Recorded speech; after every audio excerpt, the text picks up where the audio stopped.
A Bíblia é clara em informar que Jesus Cristo foi gerado pelo Espírito Santo. Depois, Jesus foi batizado pelo Espírito Santo, pelo Espírito conduzido até o deserto. Os milagres que Jesus realizou, ele realizou pelo poder do Espírito Santo. E quando Jesus ressuscitou, foi em parte pelo poder do Espírito Santo. O ministério de Cristo e o ministério do Espírito Santo, eles estão entrelaçados e interdependentes na Bíblia. Hoje, vamos aprender um pouquinho mais a respeito do Deus Espírito Santo.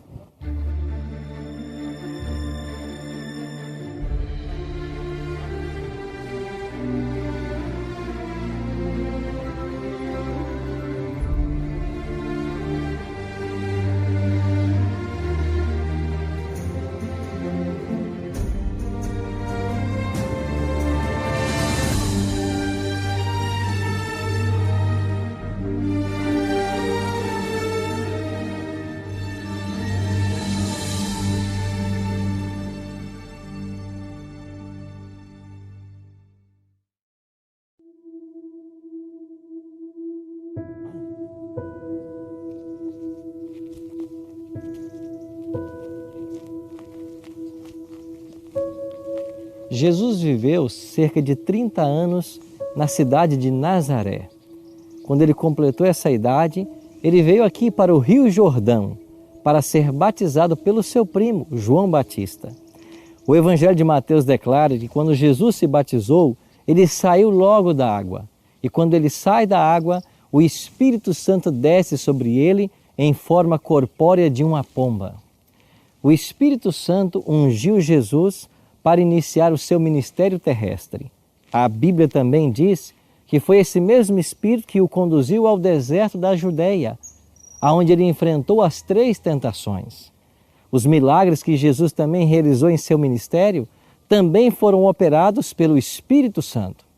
E antes de ascender aos céus, Jesus não poderia deixar os discípulos órfãos, e ele prometeu: eu vou, mas eu enviarei para vocês o outro Consolador, e ele estará para sempre convosco.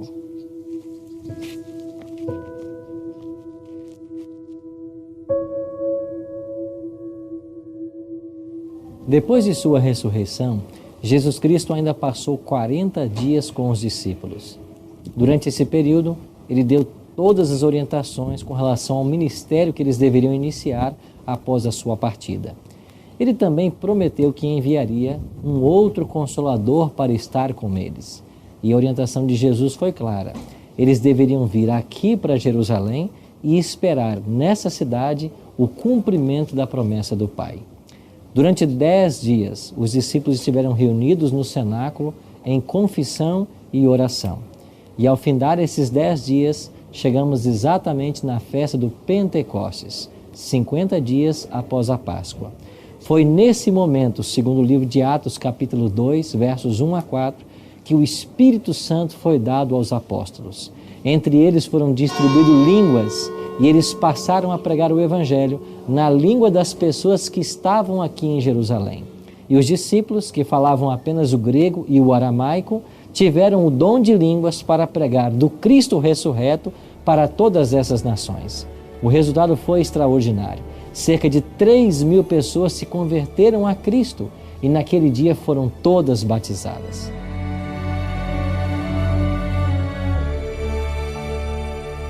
A dispensação do Espírito Santo não poderia ser concedida até que Cristo chegasse ao santuário e fosse entronizado. Pois justamente após a sua ressurreição e ascensão definitiva no final dos 40 dias, Jesus prometeu o Espírito.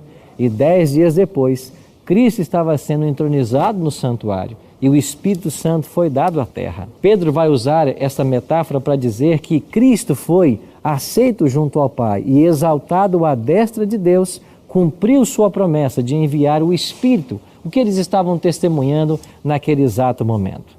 Jesus também disse que ele enviaria outro Consolador.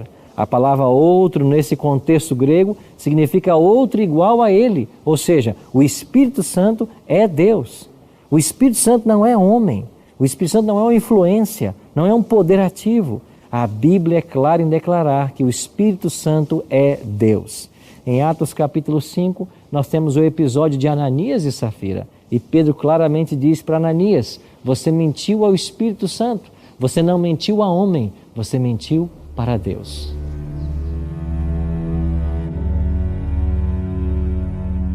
O livro de Atos da nossa Bíblia também poderia ser chamado Atos do Espírito Santo, porque o Espírito Santo é o agente que comanda o trabalho.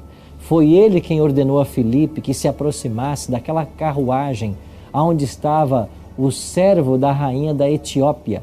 Ele pregou o evangelho para esse etíope, ele tomou sua decisão e foi batizado por Filipe. Foi o Espírito Santo quem orientou a liderança da igreja a separarem Paulo e Barnabé, para que eles começassem as viagens missionárias e espalhassem o evangelho entre os gentios.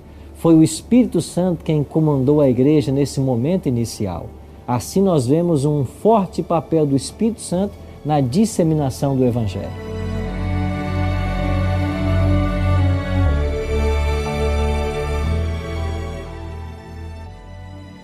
Jesus foi claro em afirmar que todo o pecado que os homens cometessem, eles teriam perdão. Mas o assunto do Espírito Santo é tão especial na Bíblia que Jesus declarou que o pecado contra o Espírito Santo é o único pecado que não teria perdão. Jesus disse: toda blasfêmia que vocês cometerem contra o Filho, isso vos será perdoado. Mas aquele que blasfemar contra o Espírito Santo, esse não será perdoado. Esse é o chamado na Bíblia pecado imperdoável.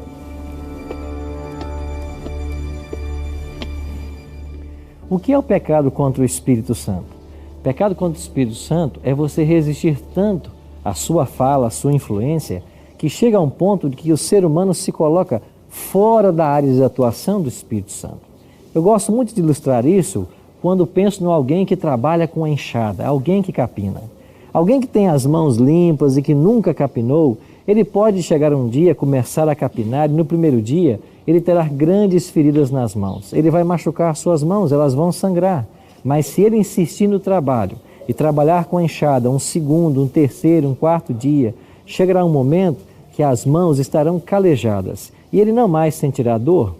Da mesma forma acontece o pecado contra o Espírito Santo. O Espírito nos fala e se nós resistimos à sua voz, a voz vai ficando cada vez mais baixa, até chegarmos a um ponto de não compreendermos a sua voz.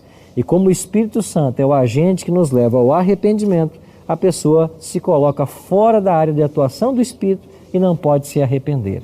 Esse é o pecado imperdoável. Será que eu cometi esse pecado?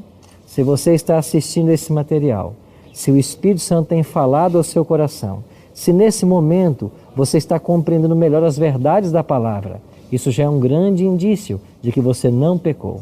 Tenha esperança. O Espírito Santo está atuando na sua vida e Ele quer te colocar bem perto do Senhor Jesus Cristo. O Espírito Santo é chamado na Bíblia de outro Consolador. Ele estaria conosco até que Jesus voltasse para nos buscar novamente.